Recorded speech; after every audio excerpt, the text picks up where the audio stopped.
ওই ধৰ বুলি শব্দ ভাহি আহিছে গতিকে প্ৰশ্ন সোধাটো স্বাভাৱিক আৰু আপুনি নিজেই ক'লে অলপ পলমকৈ আহিছিল অলপ পলমকৈ অহা কিবা এটা হৈছিল আমিও পলমকে যাওঁ কেতিয়াবা আমাকো সোধে নেতৃত্বই জুবাইৰ আলম অলপ পলমকে অহাটো সঁচা হয় গতিকে এনেকুৱা নহয় যে তেওঁ একে বহুত তেওঁক কোনোবাই ধমকি দিছে তেওঁ বহুত ৰিয়েক্ট কৰিছে নৰ্মেল কথা হৈছে তেওঁ নৰ্মেল অলপ আপত্তি কৰিছে কথাটো সিমানেই শেষ ৰাজীৱ ভৱনৰ ভিতৰত আমি কংগ্ৰেছৰ সকলো ভাই ককাই কিন্তু শব্দ ভাহি আহিছে একো শব্দ ভাহি অহা নাই এইবিলাক অবান্তৰ মিছা কথা অযুক্তিকৰ কথা আব্দুল ৰহিম ডাঙৰীয়া কালি আপোনালোকৰ মিটিংখনত জুবেৰ আনমে গৌৰৱ গগৈক মাৰিবলৈ উদ্যত হোৱা বুলি কথাটো ওলাইছে যে দিগন্ত বৰ্মনৰ উদাহৰণ দিছিল জুবেৰ আনম পলমকৈ অহাৰ বাবে তাৰ পাছত জুবেৰ আনমৰ খং উঠিল দল তই ডুবালি ৰকিবুল হুছেইনৰ সৈতে মিলি তই দল ডুবালি তাৰপিছতে মাৰিবলৈ উদ্যত হ'ল জুবেৰ আনমে গৌৰৱ গগৈ কথাখিনি কিমান দূৰ সত্য আপুনিতো এগৰাকী জ্যেষ্ঠ নেতা চাওক একেবাৰে গোকাত মিছা কথা এটা অবান্তৰ কথা কংগ্ৰেছ দল সকলো সদস্যই মুকলিকে কথা কোৱাৰ সুযোগ পায় সম্পূৰ্ণৰূপে এটা ডেমক্ৰেটিক ৱেত আমি চলো জুবাইৰ আলম অলপ পলমকে অহাটো সঁচা হয় গতিকে এনেকুৱা নহয় যে তেওঁ একে বহুত তেওঁক কোনোবাই ধমকি দিছে তেওঁ বহুত ৰিয়েক্ট কৰিছে নৰ্মেল কথা হৈছে তেওঁ নৰ্মেল অলপ আপত্তি কৰিছে কথাটো সিমানেই শেষ মানে জুবেৰ আনমে কালি পলমকৈ আহিছিল মিটিংখনলৈ তাৰ পাছত আপোনালোকৰ নেতৃত্বই আপত্তি কৰিছিল পলমকৈ অহাত একো আপত্তি কৰা নাই সেই ধৰণৰ কোনো কথাই অহা নাই তেওঁতকে পলমকৈ আৰু কেইবাজনো নেতা আমাৰ মিটিঙত আহিছে কিন্তু সেইলৈতো কোনো কথা নাই আচলতে এইবোৰ কথা সম্পূৰ্ণৰূপে ইছ্যু ডাইভাৰ্ট কৰিবলৈ কংগ্ৰেছ দলটোক বদনাম কৰিবলৈ একাংশই উঠি পৰি লাগিছে আৰু সেইকাৰণে মই ভাবো প্ৰত্যেক দিনাই এনেকুৱা গজব এটাৰ পিছত এটা ওলাই আছে দলটোক বদনাম কৰাৰ কাৰণে এটা চক্ৰ উঠি পৰি লাগিছে কিন্তু এটা কথা মনত ৰাখিব কংগ্ৰেছ দল সম্পূৰ্ণৰূপে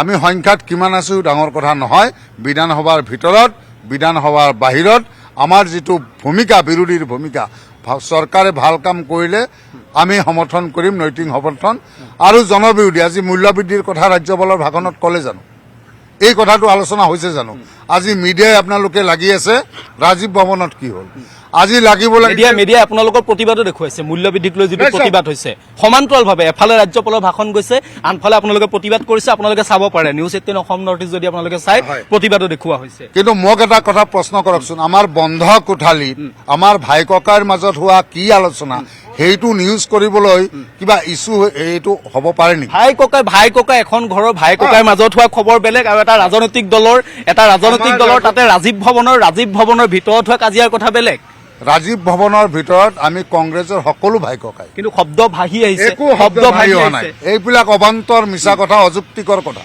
মই সেইকাৰণে কৈছো এটা চক্ৰ লাগি আছে ইছ্যুটো ডাইভাৰ্ট কৰি আজি প্ৰধানমন্ত্ৰীয়ে কৈ আছে মিঠাতেল কমকে খাওক গাড়ীত নুঠক বিদেশ ভ্ৰমণ যাব নালাগে এই কথাবোৰ আলোচনা যাতে নহয়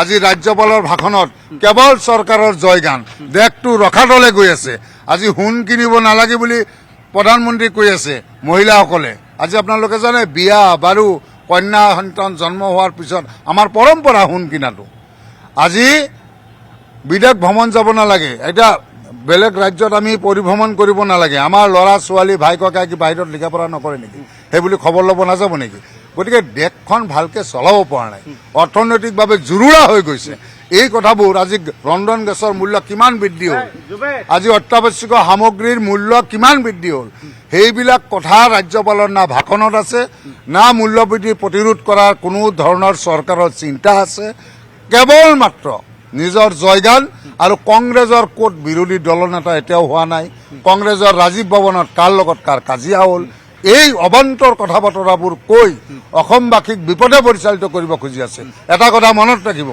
কংগ্ৰেছে এই কথাবোৰ বুজি পায় আমি বুজি পাওঁ ইছ্যু ডাইভাৰ্ট কৰাৰ যিমান চেষ্টাই নকৰক কিয় আমি মূল ইছ্যুৰ পৰা আঁতৰি নাযাওঁ সংখ্যাত যিয়েই নাথাকক আমি মূল্যবৃদ্ধিৰ কথা কমেই আমি অসমৰ সামগ্ৰিক সমস্যাৰ কথা উত্থাপন কৰিমেই আমি প্ৰত্যেকটো কথাই আমি সদনৰ ভিতৰত সদনৰ বাহিৰত আমি প্ৰতিবাদ কৰিমেই আপুনি নিজেই ক'লে অকমান আগত আপুনি নিজেই ক'লে যে কালি জুবেৰ আনম পলমকৈ অহাটো অলপ হয় আৰু অকমান কিবা এটা হৈছিল আপত্তি কৰিছিল সেইটো কথা হয় বুলি আপুনি নিজেই ক'লে অকমান আগত কথাটো হয় কিবা এটাতো হৈছিল কোনো আপত্তি কৰা আপুনি নিজে ক'লে অলপ আগত আপত্তি হৈছিল তেওঁ অলপ পলমকে আহিছে সেইটো কি নুসুধিব নেকি আমাৰ জ্যেষ্ঠসকলে মানে নেতৃত্বই সুধিছিল। মই পলমকে গ'লে মোৰ জ্যেষ্ঠসকলে নুসুধিব নেকি? মই এটা কাৰণ দৰ্শাবই পাৰো। তে সেই বুলি মাৰপিট হোৱা নাই নহয়, হৈ হাল্লা হোৱা নাই নহয়, যি ধৰণৰ গুজব ওলাইছে এইটোতো মই কলো নহয়, একাংশ হৈ লাগিছে দলটোক বদনাম কৰিবলৈ, আজি ইছ্যুৰ পৰা ডাইভাৰ্ট কৰিবলৈ, আজি চৰকাৰক প্ৰশ্ন সোধা বাদ দি ৰাজীৱ ভৱনত কি হৈ আছে, আমাৰ ঘৰখনৰ ভিতৰত কি হৈ আছে, সেই কথা খুচৰিবলৈ যোৱাটো মই ভাবো এইটো এটা দুৰ্ভাগ্যজনক কথা। ৰাজীৱ ভৱনৰ পৰা মিটিং হৈছে, ৰাজীৱ ভৱনৰ পৰা শব্দ ভাহি আহিছে, গতিকে প্ৰশ্ন সোধাটো স্বাভাৱিক, প্ৰশ্ন সোধাটো স্বাভাৱিক, শব্দ ভাহি আহিছে, ঐ ধৰ ধৰ বুলি শব্দ ভাহি আহিছে, গতিকে প্ৰশ্ন সোধাটো স্বাভাৱিক। আৰু আপুনি নিজেই ক'লে অলপ পলমকৈ আহিছিল, অলপ পলমকৈ অহা কিবা এটা হৈছিল। আমিও পলমকে যাওঁ কেতিয়াবা, আমাকো সোধে নেতৃত্বই। আব্দুল ৰছিদ ডাঙৰীয়া, কালি প্ৰকৃততে হৈছিল কি? প্ৰকৃততে মানে জুবেৰ আনম পলমকৈ অহাটো হয় একো হোৱা নাই। মিডিয়াই ক্ৰিয়েট কৰিলে এইটো, গভৰ্ণমেণ্টক প্ৰশ্ন নকৰি বিৰোধী সংখ্যাত কম আৰু দুৰ্বল কৰিবলৈ গৈ আছে আপোনালোকে। এইটো আজি কালিৰ পৰা আজিলৈ এইটো ইছ্যু হ'ব পাৰে নেকি? আপোনালোকে কিয় এইটো কৰি আছে? গভৰ্ণমেণ্ট ফৰ্ম হ'ল, এতিয়ালৈ 4জন মন্ত্ৰী দিছে, বাকী মন্ত্ৰী দিয়া নাই কিয়? এইবিলাক সোধক। মূল্য বৃদ্ধি ইমান কিয় হ'ল? চেণ্ডিকেটৰ কাৰণে মূল্য বৃদ্ধি হ'ল, আপোনালোকে চেণ্ডিকেটৰ কথা পাতিলেই এভইড কৰি যায় কিয়? গতিকে মই আপোনালোকক কৈছো, আমি সংখ্যাত কম, আমাতকৈ বেছি বিৰোধী ৰোল আপোনালোকে প্লে কৰিব লাগিব। আপোনালোকে চৰকাৰক বেছিকে ধৰিব লাগিব ৰাইজৰ স্বাৰ্থত। গুৱাহাটীৰ ভিতৰত কৃত্ৰিম বানপানী কিয় হয়? এইটো প্ৰশ্নতে এতিয়ালৈ কালিৰ পৰা আজিলৈ আপোনালোকে নুসুধিলে শাসক কিয়? সেইবিলাক সোধক। বস্তু বাহিনীৰ ইমান দাম বৃদ্ধি কিয় হৈ আছে সেইটো সোধক। এইবিলাকে কথা। চৰকাৰে কি কৰিব? যিমান প্ৰতিশ্ৰুতি দিলে সেইবিলাক কৰিবনে নাই সেইটো আপোনালোকে এতিয়া সুধি আছে। হুলস্থুল কিয় হ'ল? ইমান উচ্চ স্বৰে কথা কিয় হ'ল? আমি চাহ খাব বহি কিবা পাতিলো নাপাতিলো সেইবিলাক লৈ ৰখি আছে আপোনালোকে, কওকচোন। সুধিব লাগিব, কাৰণ ৰাজীৱ ভৱনত হৈছে। ৰাজীৱ ভৱন সকলোৰে পৰিচিত, সেইটো সুধিব লাগিব। আপোনালোকৰ সুধিব নালাগিব চিণ্ডিকেটৰ কথা, আপোনালোকে সুধিব নালাগিব কি কয় মূল্য বৃদ্ধিৰ কথা, আপোনালোকে সুধিব নালাগিব চৰকাৰক গুৱাহাটীৰ কৃত্ৰিম বানপানীৰ কথা, আপোনালোকে সুধিব নালাগিব। কিন্তু মই আপোনাক এটা কথা কৈ থওঁ, গুৱাহাটীৰ কৃত্ৰিম বানপানী বাতৰি সৰ্বাধিক নিউজ চেনেলে কৰে। অসমৰ প্ৰতিটো নিউজ চেনেলে গুৱাহাটীত বানপানী হয় নে প্ৰশ্ন কৰে নাই?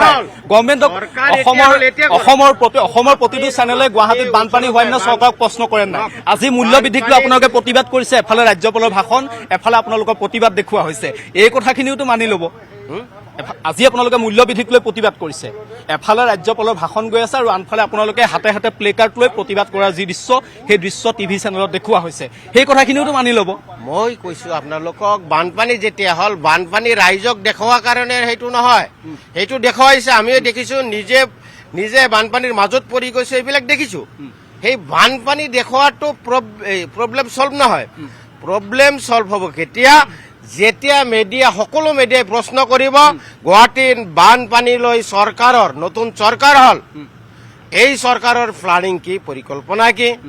বিৰোধী যেতিয়া ক'ব যে গুৱাহাটী কৃত্ৰিম বানপানী লৈ, যেতিয়া আমি প্ৰশ্ন কৰিম চৰকাৰৰ প্লানিং কি, সমস্যাটো কেনেকৈ সমাধান কৰিব, সেই বানপানীৰ সময়ত বানপানী ৰাইজক দেখুৱাটো বেলেগ, আৰু চৰকাৰক প্ৰশ্ন কৰা আৰু চৰকাৰৰ পৰিকল্পনা কি আৰু কেনেকৈ সমাধান কৰিব, সেইটোহে আচল কথা। বানপানী গুৱাহাটীৰ বানপানী কংগ্ৰেছ চৰকাৰৰ সময়তো আছিল, গুৱাহাটীৰ বানপানী বিজেপি চৰকাৰৰ সময়তো আছে। মিডিয়াই দুয়োখন চৰকাৰকে প্ৰশ্ন কৰিছে। ইমান ভাল লাগিছে চৰকাৰে যিটো কয় চেম কৈ আছে।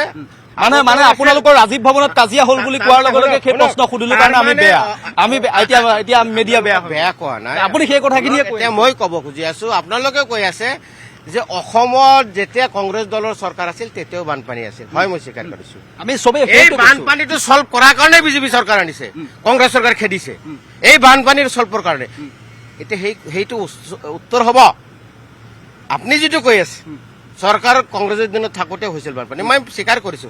আৰু যি কাৰণত নেকি কংগ্ৰেছ চৰকাৰ খেদাই বিজেপি চৰকাৰ আনিছে, সেইটো উত্তৰ হ'ব। বিজেপিৰ যিটো উত্তৰ আপোনালোকে সেইটো নক'ব, বেয়া কথা। চৰকাৰে কওক, বিজেপিয়ে কওক, RSS কওক, AGP কওক, চৰকাৰ পক্ষই কওক, সেইটো বেলেগ কথা। কিন্তু মিডিয়াৰ মানুহ যদি এইখিনি কথা ক'ব, মিডিয়াই মানুহ সেইটো কথা কোৱা নাই আমি কৈছো যে প্ৰশ্ন কংগ্ৰেছকো কৰা হৈছিল প্ৰশ্ন বিজেপিকো কৰা হৈছে এই কথাখিনি লাগক মই বেলেগ কথা জানাই আপোনালোকে এইটো ধৰক ভালকে সেইটোৱে চল্ভটো সকলো একদম ভালকে ধৰক আপোনালোকে ধৰক আমিও ধৰো তেতিয়া ৰাইজৰ কাম হ'ব এতিয়া আমি আন এটা প্ৰসংগ পাতো এই কথাটোত বাক বিতণ্ডালৈ গুচি গৈছে বহুতে প্ৰদ্যুৎ বৰদলৈ দাবী কৰিলে অলপ আগত গৌৰৱ গগৈ পদত্যাগ কৰিব লাগে যদিহে পদত্যাগ নকৰে গৌৰৱ গগৈ যিখিনি মান সন্মান আছে সেই মান সন্মানখিনি নাথাকে আৰু তাৰ কি সন্মান আলা ব্যক্তিয়ে মান সন্মানৰ কথা কৈছে সবচে যদি নিলজ্জ সন্মান নথকা ব্যক্তি আছে অসমৰ ভিতৰত প্ৰদ্যুৎ বৰদলৈ ডাঙৰীয়া আছে আজি আপোনালোকে কেমেৰা লৈ সব মানুহৰ ওচৰত যাওক এতিয়ালৈ ৰিক্সাৱালা কওক ঠেলাৱালা কওক চব্জিৱালা কওক মাছৱালা কওক মুৰ্গীৱালা কওক যিমান মানুহক সুধিছো দিছপুৰত এটা ভোটো প্ৰদ্যুৎ বৰদলৈ দিয়া নাই কেনেকৈ জিকিলে দিছপুৰ এটা বহুতো প্ৰদ্যুৎ বৰদলৈ পোৱা নাই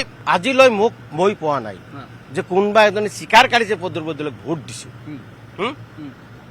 কোনে জিকালে ইভিএমে জিকাও নাই জানে তেওঁক হা ইভিএমে জিকাও নাই আপোনালোকেও জানে চবে জানে কিন্তু সঁচা কথাটো আমি নকওঁ মুখ্যমন্ত্ৰী তেওঁক জিকাও নাই জানো তেওঁ জিকিছে জানো ৰাইজে জিকাইছে জানো